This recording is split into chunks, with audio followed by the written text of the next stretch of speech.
The Salesman is this year's official Oscar contender from Iran, and it features some of the best acting you can imagine.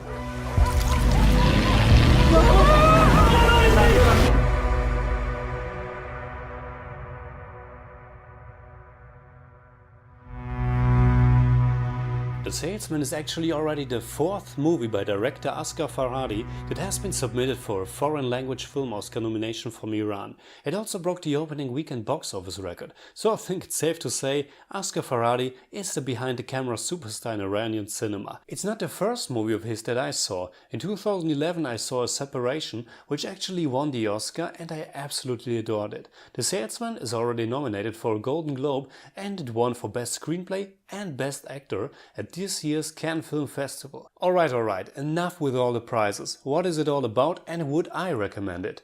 Answering the latter first, definitely, if you don't mind serious, slower and more ambivalent films. Farhadi, who wrote the screenplay himself, tells once again the story of a married couple, Eman and his wife Rana. The movie opens as they are being forced to leave their apartment in the middle of the night because it might collapse. A friend of their theater group, they are both actors, helps them to find a new flat in Tehran. But just as they moved in, something terrible happens. Rana, who's just preparing to shower, thinks it's her husband ringing the bell, and she just leaves the door open. But it's someone different, probably an acquaintance or rather a client of the shady woman who lived in the apartment before them.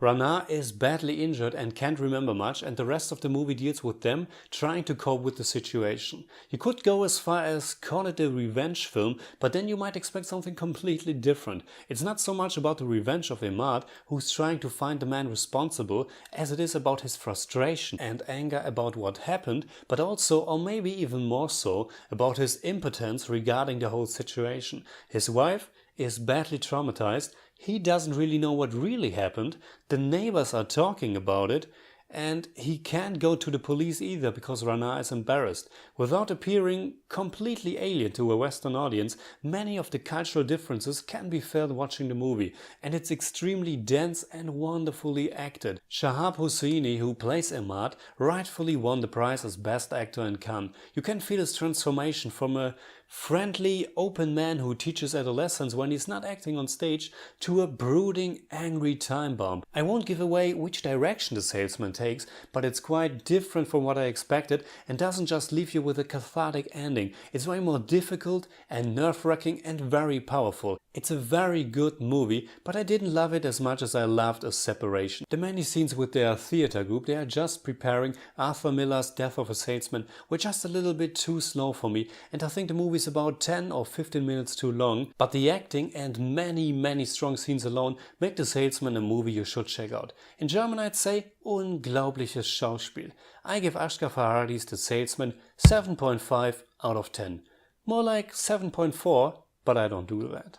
Alright, that's it like always. Comment below, let me know what you think about The Salesman. It's scheduled to come out in the US at the end of January. And today's question, have you seen any of the foreign language film nominees at the Golden Globes? There are 5 of them: Divines, Elle, Neruda, Toni Erdmann and The Salesman. And if so, what's your favorite one of them? Mine's, without a doubt, Toni Erdmann, but The Salesman comes as number 2. You can hit me up on Twitter, Facebook and Instagram simply at TheJimmyCage. And if you enjoyed this video, please give me a thumbs up, share, subscribe, whatever you like.